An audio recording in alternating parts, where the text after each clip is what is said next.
Our Reggie, Kearney, and Mhm. Chara and Tappin, you are live. I actually have a special guest for you guys, so I'm gonna come bring her up.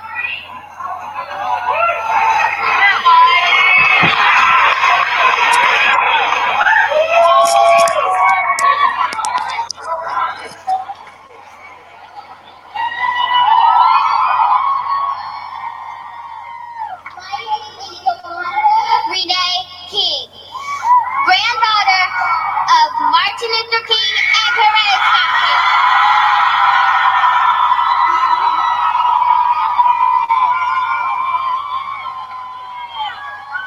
My grandfather had a dream that his four little children will not be judged by the color of their skin, but by the content of their character. I have a dream that enough is enough. And that this should be a gun-free world. Period. Will you please repeat these words after me? Spread the word!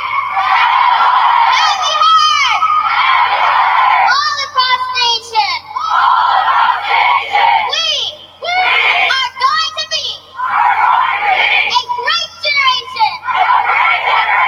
Now I'd like you to say it like you really, really mean it. Spread the word! Have you heard? All across the nation. We are going to be a great generation. And I'd like you to say it like you really, really mean it, and the whole entire world can hear you. Spread the word! Have you heard? All across the nation. We are going to be a great generation. Now give yourselves a hand. And that's what I call an intro. I love her. I love her. I love Yeah, her. little Miss King. I love her. She did such an amazing job. Gosh, did she do an amazing job. And I know Dr. King was up in heaven doing a dance with his granddaughter to be down. I mean, she moved everyone. She moved everyone. Yeah, she was something else. So, I want to welcome everybody to a new edition of Real World News TV. You have your co-host. I'm Reginald Kearney. Tonight with me is my other co-host, the other co-host of the show, Chara and Tappin. And we just want to talk tonight about the march that took place on Saturday. March. Well, I know you're still choked up. You're still I choked up know, about Miss King, I right? know. March for your life. March for your life. Gosh. She is, Lord have mercy. When I heard that, I was like floored. Mm-hmm. I was really floored. And the way she gathered the crowd and got the crowd into it, asked them to repeat her words 3 times. It was awesome. Awesome, awesome. And the march was awesome too. Yeah. Um, this is what we needed, okay? Mm-hmm. We needed. You saw some of my Facebook posts on Saturday, and like I said, the NRA take notice. We're coming after you. Mm. I'm not coming after you. The young folks coming after you most definitely. Uh-huh. And they do not realize that these young people have the power to make a difference, okay? It's all about the VOTE. That's what it's all about, the vote, okay? Mm-hmm. And I think they're going to take seriously their vote and their power to vote going forward from now until eternity, okay? They ready. They ready to come after them. So what was your thoughts about Saturday, Sharon? Well, it was an infusion of hope and energy. It was kinetic. It was definitely something that was needed. And, these kids, these teens and these young adults are inspirational. They're intelligent. They're loquacious. They communicate what they want and how they feel very clearly and concisely. I have to laugh at these, Fox News pundits and alt-right wing news sites that, they're really grasping at straws to do anything to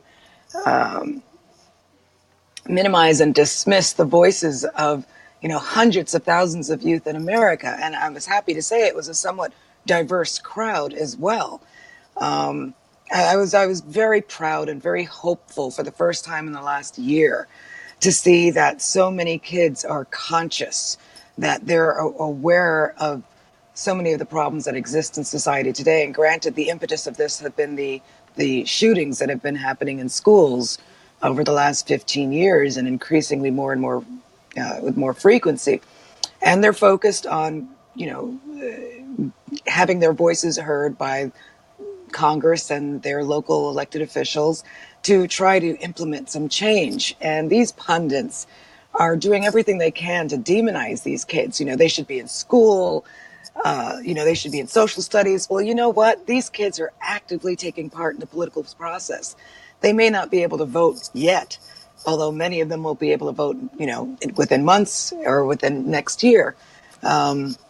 But they're participating, and if anything, I think they should get extra credit in school for doing this. They're participating in our system, in our government, and exercising their right, freedom of speech, and communicating what they want, and in a very mature way.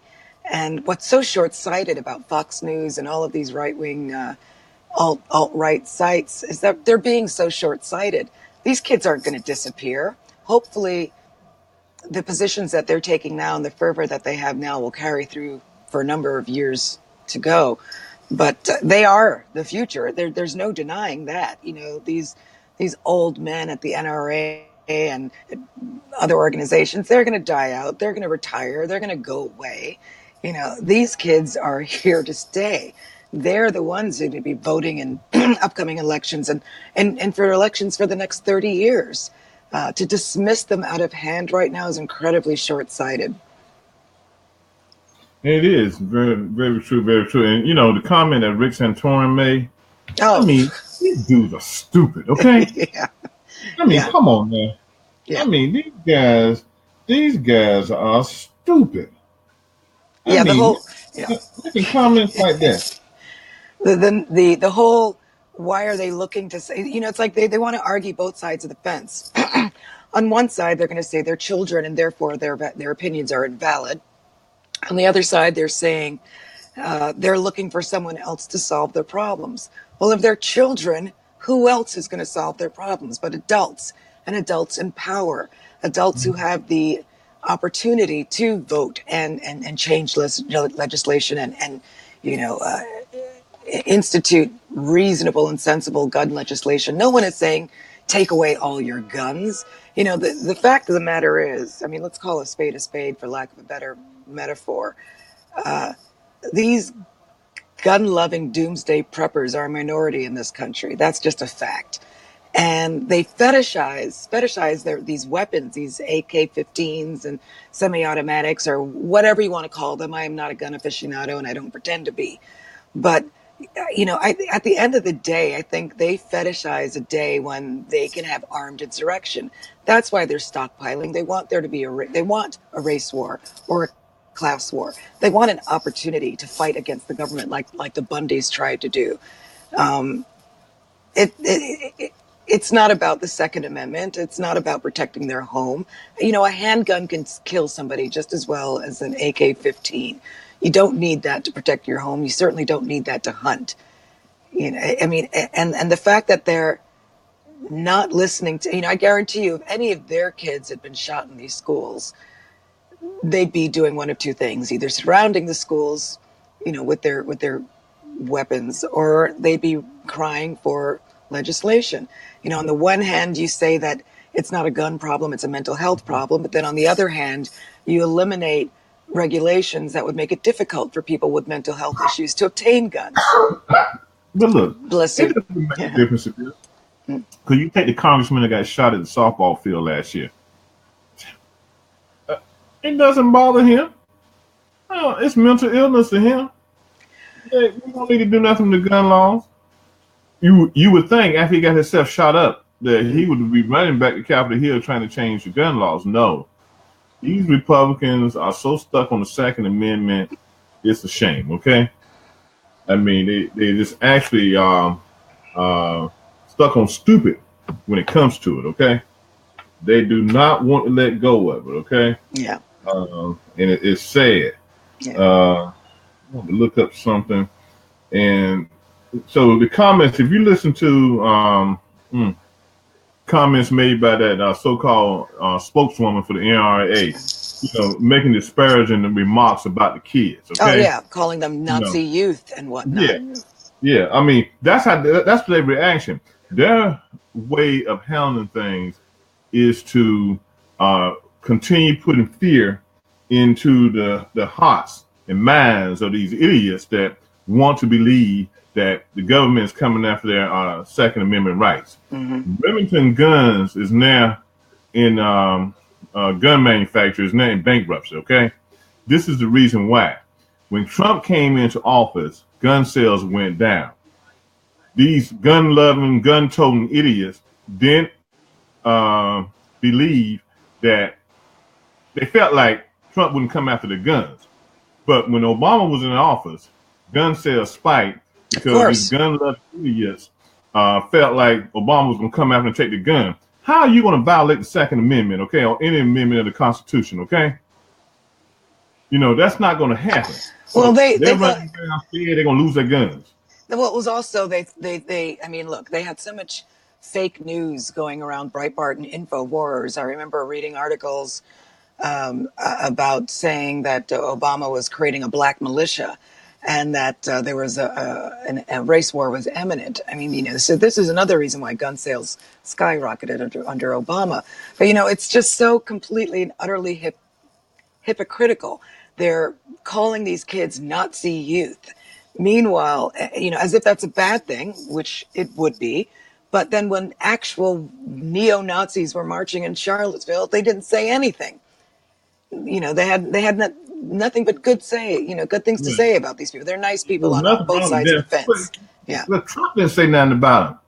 The racist loving president of ours didn't say a damn thing about them, okay? And I'm fired up, okay? Because like I said, sooner or later, we've got to get this thing under control.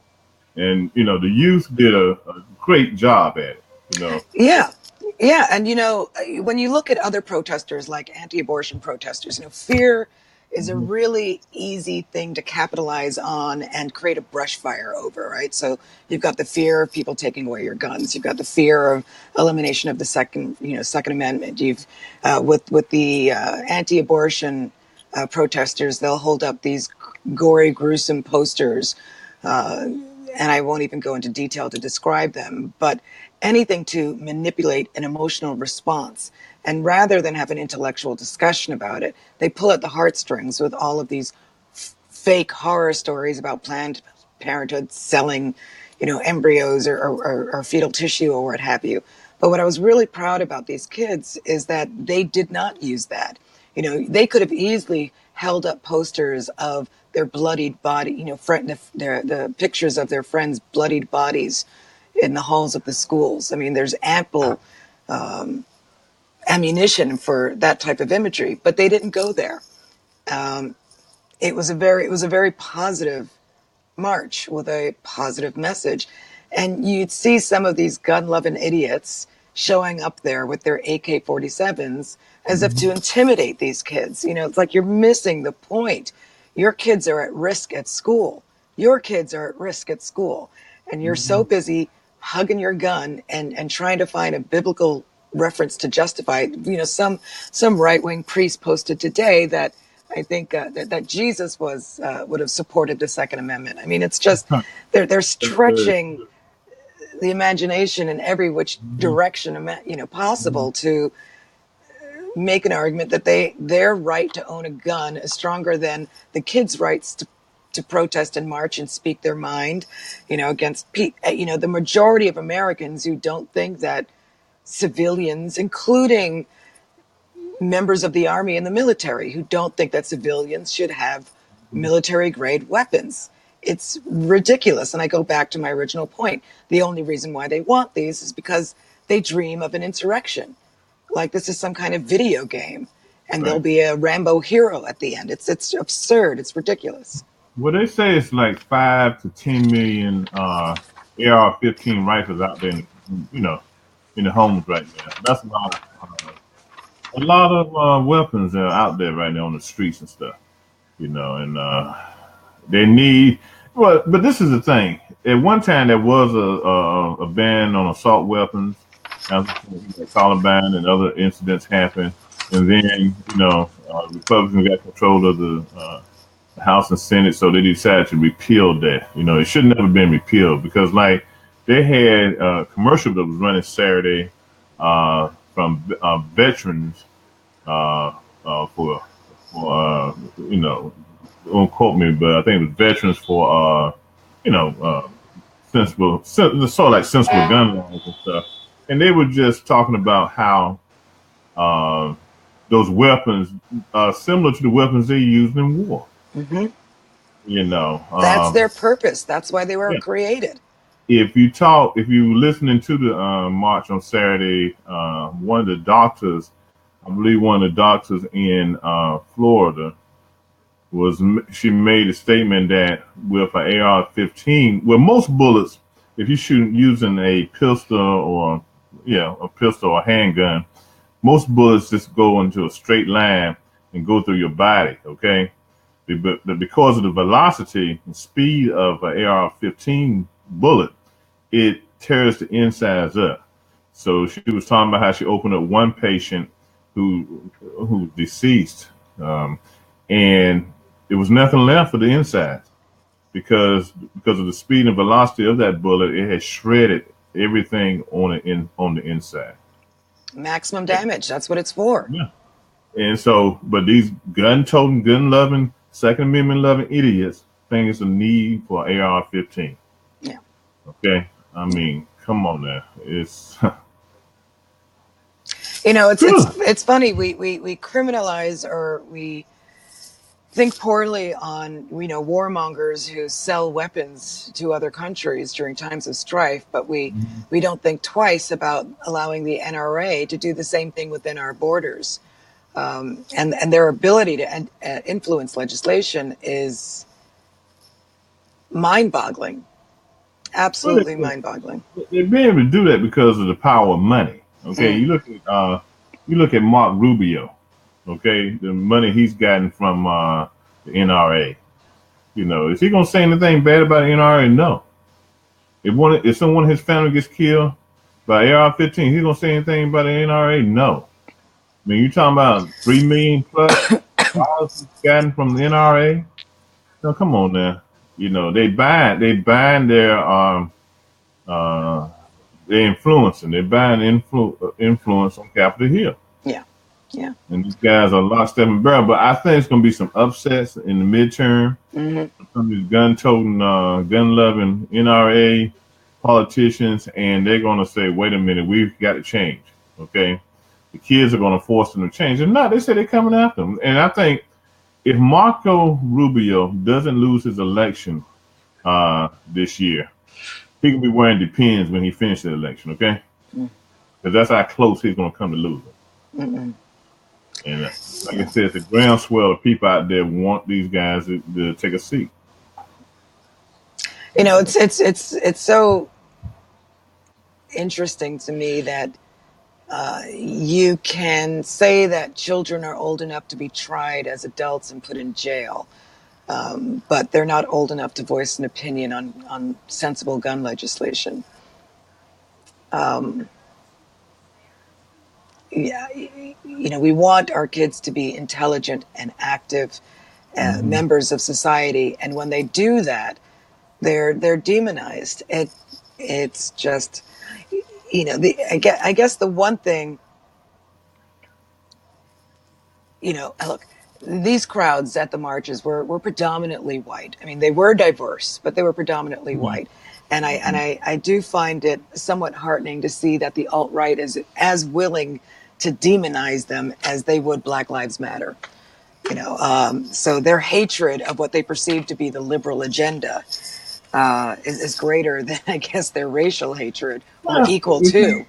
Yeah, and that's a good point there, because they are concerned about their Second Amendment rights. And so anybody who's going to walk upon that, they're going to demonize them. And that's exactly what they've done. And they're going to continue to do that. But they're not walking all over their Second Amendment rights. Asking for sensible gun legislation is not walking all over rights. You know, should a man who beats the crap out of his wife be allowed to have a gun? No, I don't think so. You know, if you have a problem with convicts who've paid their dues to society being able to vote, then why do you not have a problem with, you know, wife beaters, people who have significant mental health issues, not having to go through some form of clearance before they get a gun? The only way that makes any kind of sense to me is if the goal is to maintain a destabilized society. You know, otherwise it just and to maintain sales and to keep their you know their money. I mean, those are the only two goals that make sense. It's not about having a safe population, you know. And you have more people who accidentally shoot themselves with their own guns at home, and more children who accidentally shoot themselves with their parents' guns at home, than you do homeowners successfully protecting their families, you know, from home invasions and things of that nature. You know, I'd be interested in seeing those statistics. You know, how many gun owners that have homes have survived being robbed or mugged or home invasions because they had a gun in the house? I know that there exists some, but you know, I'd be interested in knowing what the percentage is of gun owners to people who've actually used them for self-defense. Well, that percentage is not that high. Now, I know on some cases here in this area, in the DMV area, where homeowners did have to use their guns. And it wasn't a racial thing because there were some, you know, black gun owners also, along with white gun owners, who use their guns to protect their homes. Okay, I mean, sometimes you got to do what you got to do. I mean, if I was a gun owner and it came down to protecting my family versus, you know, letting them live, I'm sorry, they're gone.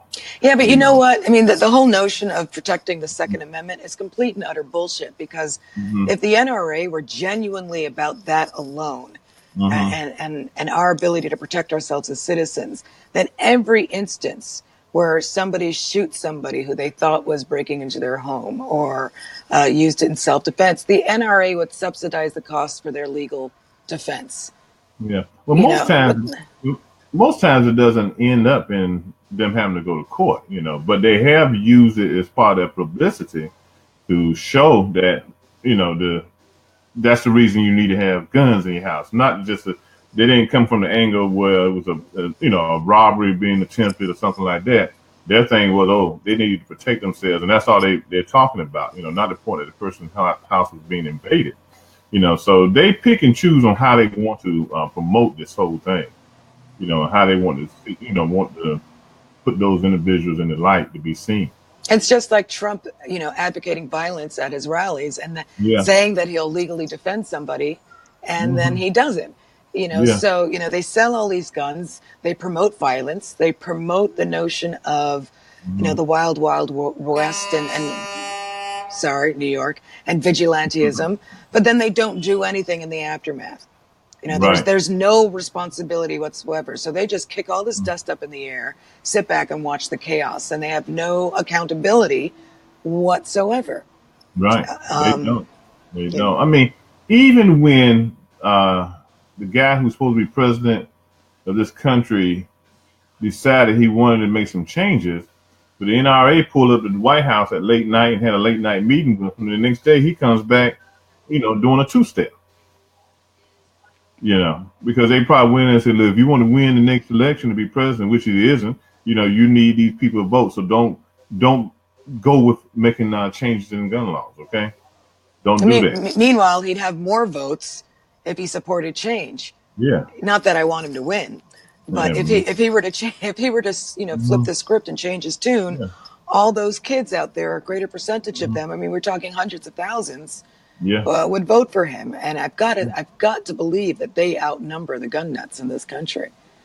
You know, I look, don't I know. mean, I've gone to a shooting range. I enjoyed shooting. And I enjoy learning about them and knowing how to use them should the, you know, need ever arise. But Right. it's not something that I certainly don't think I need an AR, 15 or anything like that in my house. It's just, it's ridiculous. Yes. Yes, it is. Yes, it is. You know, they didn't tell, you know, the Republicans didn't tell the victims of 9/11, keep your opinions to yourself. They didn't tell Right. the crying children to keep their opinions about themselves, about foreign policy and foreign affairs and background checks. They touted those children in front of the cameras and let them cry and talk about how the government failed them in allowing these men to enter this country. They didn't say, I don't want to hear this 9-year-old tell me what to do about foreign policy, because it suited their anti-POC narrative. But Right. now you have, you know, predominantly white crowd with some diversity, I will say, but you know, singing the same song, almost, you know, different lyrics, same song, Right. to the violence caused by guns and police brutality, and they're demonizing them. It's and Right. saying, we don't want to hear you. Your opinion is invalid. Yeah. Keep going. Keep going. Don't stop. Keep going. Well, maybe I'll have Tony come on and join me while you're gone. But you know, the hypocrisy knows no limits in this administration. What do you think, Tony? You know what? I have to agree with you. I do have to agree with you. I think that the government, as we see it right now, Well, that was quick. Yeah, that was quick. Welcome Okay. back. But I do. I have to agree with you. I think our government right It's now, just insane. But no, these kids were extremely well spoken. I'm very proud of them. You know, you again, you've got the alt-right people trying to dismiss them and call them actors and say that Soros is paying millions of dollars, you know, $300 a pop for every head that's in attendance, and it's absolutely ridiculous. I mean, it's just, you know, if I would have more respect for them if they had the courage of their convictions to argue with the truth. But instead, they make up lies, they Photoshop pictures, they make up fake news articles. Well, yeah, they good at it. I gotta give that to them. They are good at what they do. You know, their illusions and everything. But look, okay, we're talking about the Second Amendment rights. Now, today, retired Supreme Court Justice John Paul Stevens is calling for the repeal of the Second Amendment to allow for significant gun control legislation. The 97-year-old Stevens said in an essay on the New York Times website that the repeal will weaken the National Rifle Association's ability to block constructive gun control legislation. Stevens was on the losing end of a 2008 ruling in which the High Court held that the Second Amendment gives individuals the right to own a gun for self-defense, and goes on and talks about how he has called for changing the Second Amendment to permit gun control. And he goes on to say that that the case, District of Columbia versus Heller, has provided the NRA with propaganda weapon of immense power. And just goes on to talk about the rest of his life. So it's very important. I mean, when you get a retired Supreme Court justice coming down and saying that it's time to repeal the Second Amendment, you know, that carries a lot of weight. And you know, I thought about it over the years that when the people, the forefathers, the founding fathers of this country, wrote the Second Amendment, it was basically to make sure that in case of an outbreak of a war, you know, because of what was happening in the country at that time, that they would be able to have the men that they needed with guns to, you know, be out there to fight. You know, the militias that they had at that time. That's what it was for. Yeah. So what Stevens has said that the Second Amendment has definitely outgrown what it was meant to be. Okay. Right. But they keep hopping on that. You know, the NRA. So if not repealed, it needs to be tweaked. Okay. I mean, there's some changes that need to take place with the Second Amendment. Yeah. You know, and I think whatever happens is going to benefit Americans. And I think if it's done, you know, look, even if they don't repeal it and they made some common sense adjustments to the Second Amendment, you still got your guns, you know. But when people are so ignorant, you know, and they follow behind in groups such as the NRA, and they just can't get it together, then they feel like um, they're gonna lose everything. And they just don't get it. They just don't get it. No. Al Brooks is saying, "Do you want to hear the truth?" What's the Mm, truth, Al? mm. Type it in there. So it's really crazy. It's really crazy. But like I said, the children did a great job, and I just hate that there's a certain population of Americans that want to, come at these kids, Yeah. you know, and they're doing something that we as grown-ups should have done. Tell the truth, it should have been us out there. Uh, L. Brooks says it's all about fun and money. Guns are here to stay. Well, L, in a sense, L, I do agree with you. Guns are here to stay, but you need to have sensible gun laws, okay, to deal with mental illness. I think there should be a restriction on age on purchasing certain guns. I mean, look, like I stated in a previous show when we talked about this, I grew up in the South. There were guns in the house. I mean, not handguns, but rifles. Because people down south went hunting. I mean, that was it. My grandfather was an avid hunter, so guns were around the house. But we were told as kids we better not put our hand on the gun if we got our adult there. So we need those sensible gun laws, okay, to make sure that people with mental illness don't attain a gun. But we also need to look at the aspect of putting more money into healthcare when it comes to mental illness, and that's Yeah. another thing we're not doing. Yeah. I mean, like I said on the last show, you look here in the state of Maryland, the funds are being depleted and not being replaced for mental health. Okay, and not and that's sad, and we need that. Yeah. We really, really need it. Well, you know what? If we really want to change, all the people of color in this country who are of legal age should apply for gun permits. Then we'll see the laws change, lickety split. Oh Seriously. yeah. I mean, you've already got states. I know that there have been reports of various gun shops denying people the ability to buy guns, or entities denying permits to people who passed their background checks, who passed shooting at the range and all of the required tests. And Right. the only conclusion could be, because of the statistics, was that it was because they were people of color. Right. Right. So, I think the NRA and the Second Amendment lovers are very hypocritical, but selective in how they support the Second Amendment. Right. Al Brooks says people are buying guns due to fear. Well, of Yeah, course. Yeah. Look, no one wants to be the one who runs out of bullets first. And okay, Al, I do kind of agree, because one of the fears that some of these guys have put into the minds of people, that it's going to be a race war. And that's what the first thing they said when Obama got elected and gun sales went up. The first day, right after he took the oath of being president, they were out there buying guns. There's going to be a race war. Yeah. Black folks going to come take our homes and everything. So I mean, it's crazy. I don't even own a gun. I had a gun years ago. Probably when I was 21. I'm 60 now.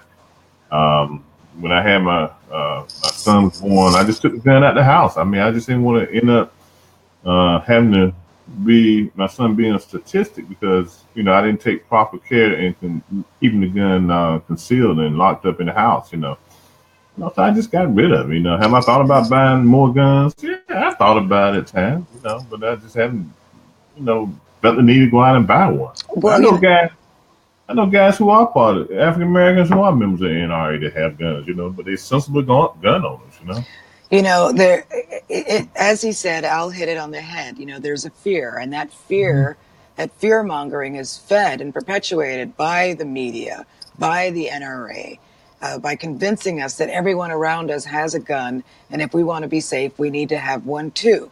We need to be ready for the insurrection. We need to be ready for the EMP strike when we're all fighting for food, or ready for the race war. We need to be ready for something.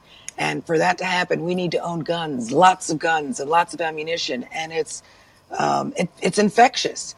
And then, of course, you've got, people saying, that's, what fascists first do. They take away your guns. And next thing you know, this is Nazi Germany.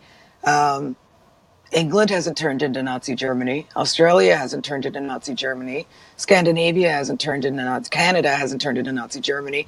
There are plenty of countries that have followed suit in the Western world, and they don't have this gun fetish that we seem to have in this country. And the only thing I can boil it down to is that we're still so young as a country compared to a lot of these other places.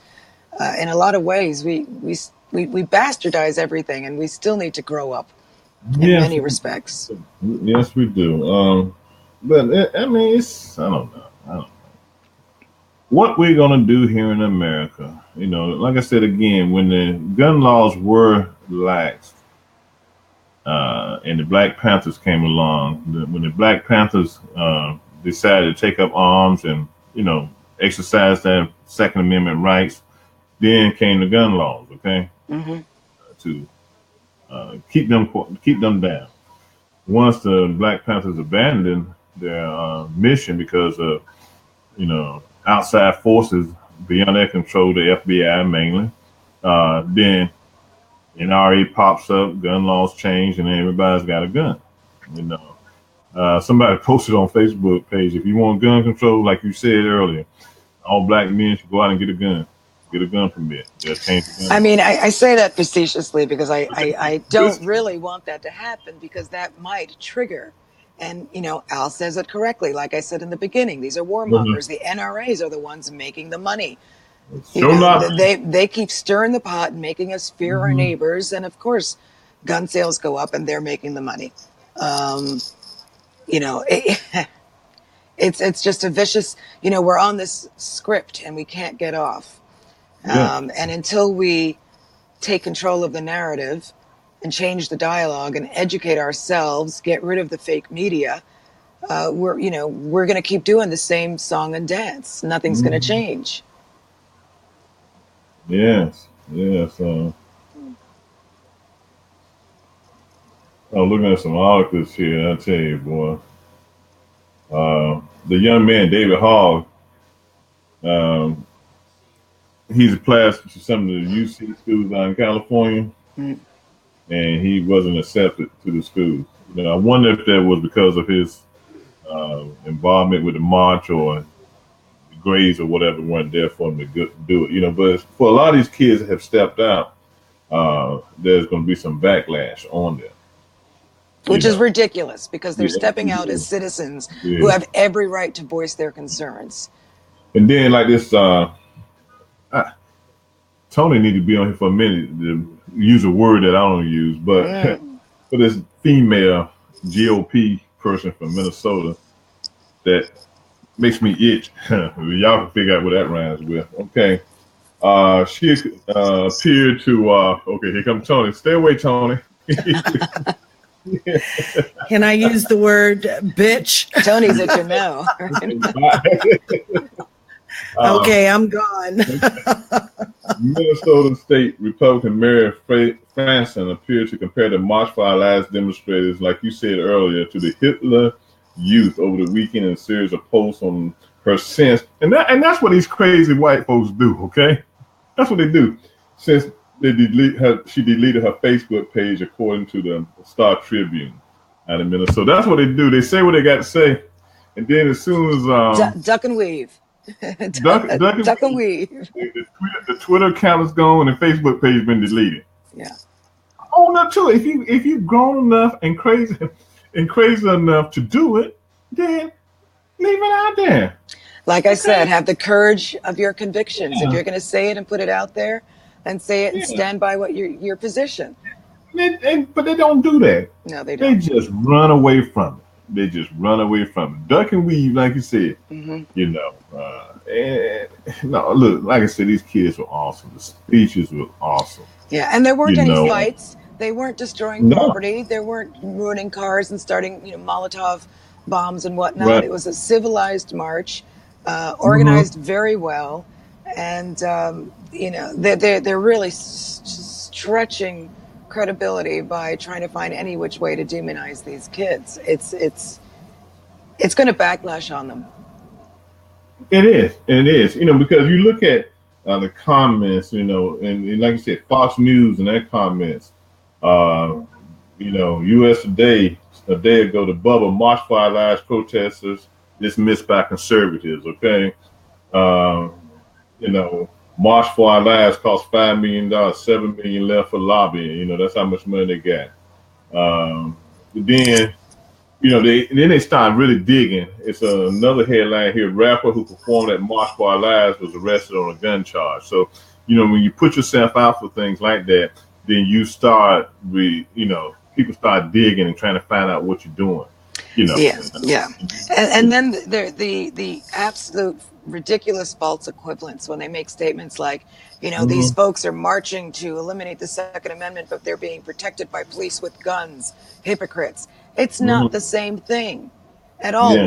We're not saying, look, granted, some of those kids out there, including Miss King, said, I'd love a world where there were no guns. And you know what? At the end of the day, so would I. No guns, no weapons, no nukes. It'd be wonderful. But it's not likely to happen. But right now we have police, and nobody's saying take the guns away from the police. No one's saying take the guns away from the military. No one's saying take all guns away from all citizens. They're Mhm. talking about sensible legislation, and they keep That's trying to right. hijack the narrative and scare people into thinking that we're talking Mhm. about eliminating the Second Amendment altogether. Even Mhm. the former Supreme Court Judge Stevens is not saying eliminate it altogether. He's saying it should evolve to match Mhm. today's needs and standards, as the Mhm. Constitution has. Look, if we never took a stand, there'd still be slavery. Women wouldn't be able to vote. There'd be so many things that we Mhm. don't have right now. There wouldn't be unions. We wouldn't be able to have weekends off and holidays and religious. I mean, the notion that people should just shut up and abide Yeah. when this country was built on people Mhm. speaking their mind and making change for the better is Right. positively absurd. And for these people to pretend that they're the true republic, they're the true Mhm. American citizens because they, like the Second Amendment, you know, uh, is the litmus test for being a true citizen. It's just absurd. Yeah. Now, very quickly, since we haven't done this, and I want to mention our sponsors. We have the Shades of Africa. We have the Urban Sentinel, which is my little news website, trying to make a big dent and bring some news. News that's not fake to the Americans. And we have our publicist, SPMG Media, who's our publicist, keeps us rolling each and every day. So I just want to mention our sponsors real quick because we're winding down, and we really appreciate what our sponsors do for the show.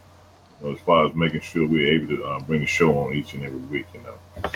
So yeah, but it's just like the young lady that from down at the high school, Emma Gonzalez. Hmm. You know, they had a picture of her tearing something up a while back. So then what they did, they doctored the picture to show her tearing the Constitution in half. Yeah, yeah. It was a bullseye that she was tearing up. Yeah. I mean, it's a. Oh yeah. Then don't forget about the anti gun the gun rally they had to support guns by the youth, some of the high schoolers from around America that they had down in front of Trump Hotel. I guess about five of them and their parents down there protesting. Talking about the need to leave the Second Amendment alone and all that kind of stuff. I don't think nobody really saw them because people, the amount of people that were out there, but they had a counter demonstration. So I don't know. They just don't get it. They just don't get it. No, yeah, But no, they're missing the point altogether. yeah. But the thing is now, can they sustain that momentum? Okay, and that's the question because they have to work at it every day. They got to keep and see. And there are a lot of conservatives that are coming out and saying, they can't maintain the momentum, and that's what Mm. they got. They got to maintain the momentum now, from now until eternity. They got to get people registered to vote. They got to develop their platform, and they got to keep going at it. Oh, I You believe know, they can. I mean, yeah. this all of this was organized after the most recent. I mean, how Hmm. quickly was all of this done after the Parkland shooting? I When you mean, look at God, this, you went when you at look, it. yeah, seriously, I mean, they hit it hardcore. When you look at Yeah. what happened in Las Vegas, when you look at Hmm. Columbine and Sandy Hook and all of the other mass shootings that have happened in schools and movie theaters and public events, there's been no response like you have right now. So I do have faith in these students. And, just like the fake news likes to think if you say something enough times, it becomes true. Right. If the saying that they're going to lose steam makes it a fact, it hasn't happened yet. So you can't say that definitively. And they've done more in the last few weeks than any group has in the last 20 years on this subject. So I do have faith in their ability, and they're only going to get stronger. They're at the peak of their youth right now and heading towards Congress. If they truly stay impassioned about this, they can direct their studies. They can become the next. I mean, some of them are even running for offices, elected, positions in various states. There is a groundswell right now, a tidal wave, a tsunami, and they can ride this all the way if they maintain it and support each other. And we support them. We have to support them as well. Okay, but look, now let's take a step back. Okay, now I read some articles, and I read a good article. I believe it was in the Root or either Huffington Post concerning the Black Lives Matter youth. Okay, now we got to really continue to address the issues of gun violence in our neighborhoods. Okay, they were. And they are in support of these kids, okay? They made that clear that they support the kids. But their problem was, and they don't blame the kids for it, was the narrative that was painted and that they want to include at the table as far as having, a small role in the march, okay? Because their voices need to be heard too. Because like the young lady from Alexandria, Virginia, and let me see, can I find her name real quick, who spoke concerning, and she was giving a voice to the voiceless women who had died of gun violence. Maya Middleton, I think her name. No, that wasn't it. No, that wasn't it. It was another one. That wasn't it. But there's been a lot of shootings that have taken place, and Naomi Wadler. Naomi Wadler, okay. Naomi Wadler. They felt it was need for the shootings in the African American community to be recognized also, okay. A shooting is a shooting. Now, what I want the Black Lives Matter movement to do in order to gain traction and to become a voice here in America, they need more cohesiveness, okay? They need to develop a national organization where they have a national office, and that national office oversees the branches in the different areas of the country. Yeah. And they need to develop a stronger platform and not try to have a president in each state or person like Black Matters Charlotte, Black Matters DC, Black Matters Baltimore. They need to come together under one umbrella so they can be more effective. And we do need to have that voice out there. They need to be effective. So, I mean, if anybody is listening out there who knows members of the Black Lives Matter movement, tell them to come together as one umbrella.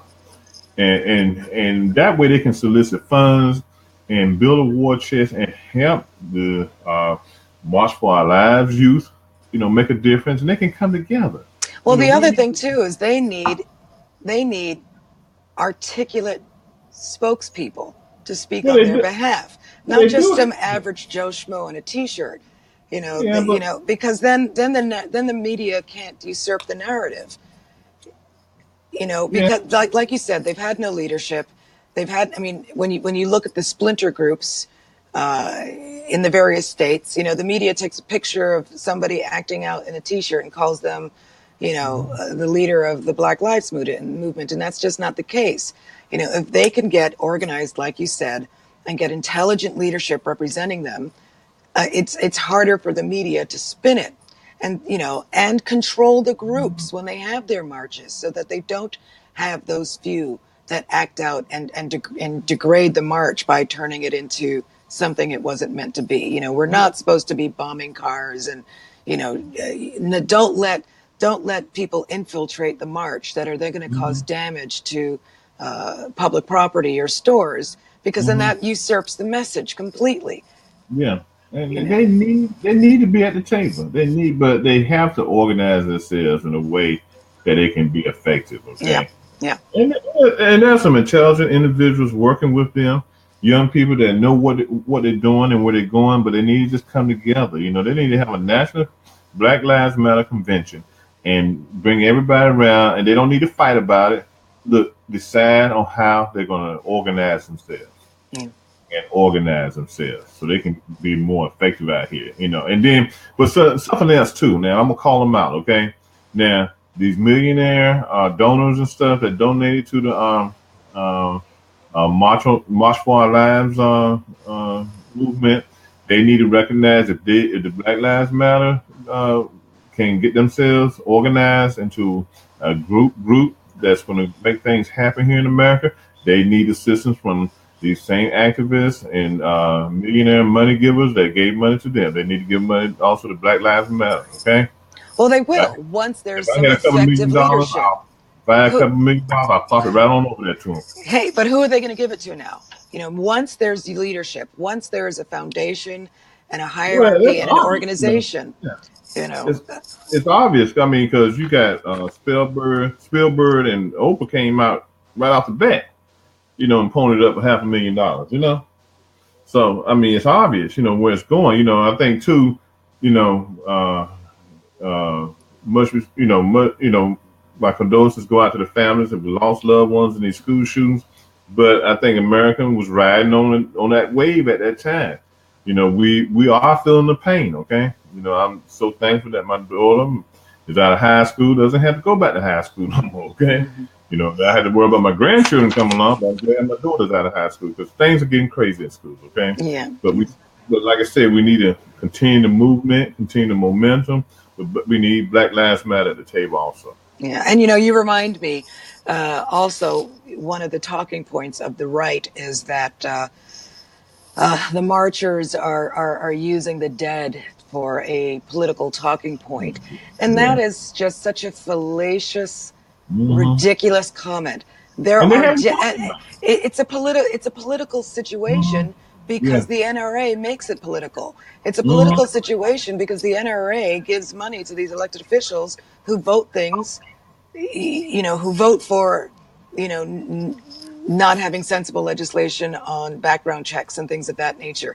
That's what makes it political. If the NRA kept their nose out of government, then this wouldn't be they wouldn't be able to call this, you know, an attempt to politicize a horrific event. The NRA is the one that's politicizing it.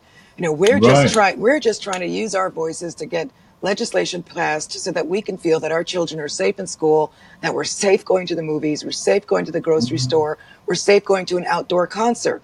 And their pathological need to protect their right to hug a semi-automatic, automatic A-15, whatever you want to call this death machine, that's what makes this political. You know, and these kids have every right to speak out. Their friends are dead. Yeah, and they had one picture somebody posted on Facebook on Saturday at one of the rallies. It had to be out in the upper Midwest somewhere because it was snowing and cold. They were having a March for Our Lives rally, and this one lone knucklehead idiot white guy shows up with an AR-15 standing there. I mean, come on now. Why do you want to come intimidate these kids, okay? Because you got you know, it's my Second Amendment right to do this, okay? Okay, man, come on, man. Because that's why they have the gun in the first place, because they want to feel empowered and they want to feel like they can intimidate people. It gives them a sense of power. Yeah. You know, it's disgusting at the end of the day. Yes, it is. Okay, Tony, come on, bring it on. It's almost time for us to go, and I want to close out the way I opened up, okay? That was a powerful opening. It was a powerful opening. Yeah. Let me know when Tony comes on. I'm on. It was a power, and you know what? I'm really, really glad that you chose to use this 11-year-old powerhouse's part that she had taken on this march. I couldn't have thought of anything so powerful. When I heard it in the very beginning, it just recounted what it was like to hear it when I was actually looking at the march on television this weekend. And I think you said it best. And I don't know if it was you or Chara, but I think that the Reverend Dr. Martin Luther King would be over the moon with this powerhouse. I mean, she is, I think, going to carry out the legacy that this very powerful man has left for us all to carry out. I think, but she is going to be the one that is going to be who we are going to be looking to Yeah, in the very near future. she was on the money. At Okay. 11, and I have goosies just thinking about it. I Hmm. do. I have goosies just thinking about it. And I'm so glad that you guys chose to do this show tonight and speak about how impactful these kids are. Hmm. We're in a very, very crucial time. And who better to take the reins is our young kids. I think that a lot of times we think of these kids today as not being ready, but this past weekend showed just how ready they are. Hmm. We think of them as not being able to handle all of the adversities that we live in this world today. We think that they are not paying attention. They are paying attention more than we think. Hmm. The unfortunate part is that they had to pay attention in a way uh, of terror and losing their friends and Hmm. even some of their family members, and not just over this past few weeks at Parkland, but over a period of time. You're talking about children that have been um, thrust into adult situations. So we can't be surprised as to their reaction, and they are reacting like young adults. And all I can say is that this government needs to be ready for it. And they're going to come in there like gangbusters, just as we've seen. This is just the beginning. And I couldn't be more proud to be an adult, to stand on the sidelines and watch this impact, because Hmm. this is not going to be the end of it. No, it's not. It's And not. like Chara said, you've got some of these young people who are now taking their step into local government, state government, and very, very soon federal government. And I couldn't be more proud. I sat there and I embraced every moment of it. I watched every speech Hmm. and I matched tier for tier with every young person that stood on that stage behind that podium. I matched tier for tier, because it's a horrible thing when you have young people that are thrown into a situation like this. And then, the other side wants to denigrate what they're doing. But that's only because they're being forced. They're being forced to make a change. That's why. But I'm so glad that you guys did this show. And I'm really hoping that the adults that are looking tonight at tonight's show have actually allowed their young people to watch tonight's show. And when you get to the part where I said bitch, just bleep that out. But I'm really pleased that you guys chose to do tonight's show. So, you ready to get out of here? Yeah, but I got to play my speech one more time. Okay, let's play it. Well, you know what? Because I want that to be the very last voice Okay. that people hear. So I'm going to take you guys out and just mention that Real World News TV can be found here every Tuesday night at 5:30 p.m. Pacific, 7:30 p.m. Central, and 8:30 on the East Coast. Make sure that you follow Real World News TV on Facebook under Real World News TV. You have been hosted tonight by Reggie Kearney and Chara and Tappin. And remember to check out our website and to go to the website and show your support by doing so, because I see the numbers. I'm putting you on blast. But show your support by going to our website and also checking out our sponsors, Shades of Africa in 2 locations in the city of Corona and in the city of Long Beach. Also, Urban Sentinel, that is run by our very own Mr. Reggie Kearney, does a fabulous job, which that newspaper is available in print and in digital. Also, SPMG Media, Ms. Gina Smith. Thank you for all that you do for this network, making sure that we continue to be relevant, whether it's in print or digital, all across the nation and as well as worldwide, because we are reaching 12 countries. So I want to say thank you to our sponsors. And tomorrow night, you can come on and join me, Roland D. and Yvonne Baker on Hot Topics Talk Radio. The show starts at 8 o'clock p.m. Pacific, 10 o'clock Central, and 11 o'clock on the East Coast. Tomorrow night, we are talking about substitution for love. I have a feeling I'm going to be in the hot seat for tomorrow night because they say that this TV and radio thing that I do is my first love. I'll never find a man. Go figure. Anyway, so that's tomorrow night on Hot Topics Talk Radio. So I'm going to leave it right here. And I am going to now hand it over to Reggie so that we can hear the very powerful words of this beautiful, beautiful young woman, last name King. So with that being said, Reggie, go ahead. Take it away.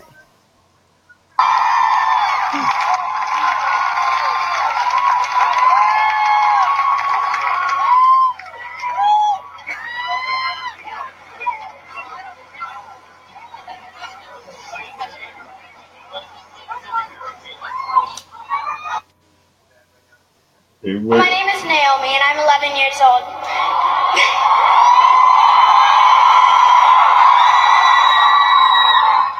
I'm coming back to it. I actually have a special guest for you guys, so I'm gonna come bring her up.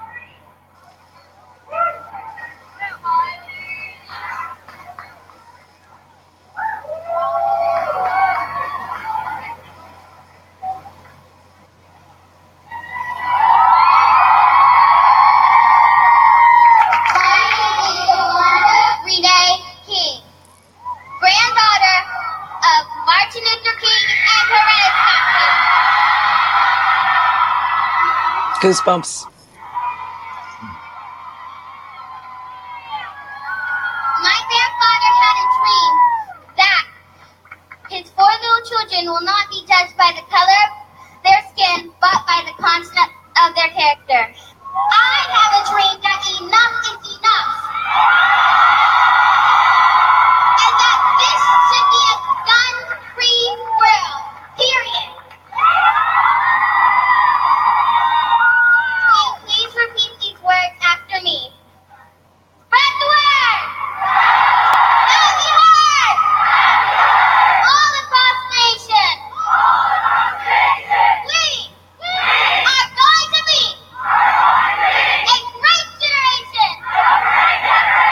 Now I'd like you to say it like you really, really mean it! Spread the word! Let me heard! All across the nation! We are going to be a great generation! I'd like you to say it like you really, really mean it, and the whole entire world can hear you!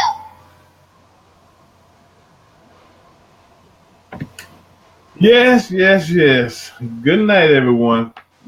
Thanks for listening to Real World News TV tonight. Good Peace night. out. Good night, guys.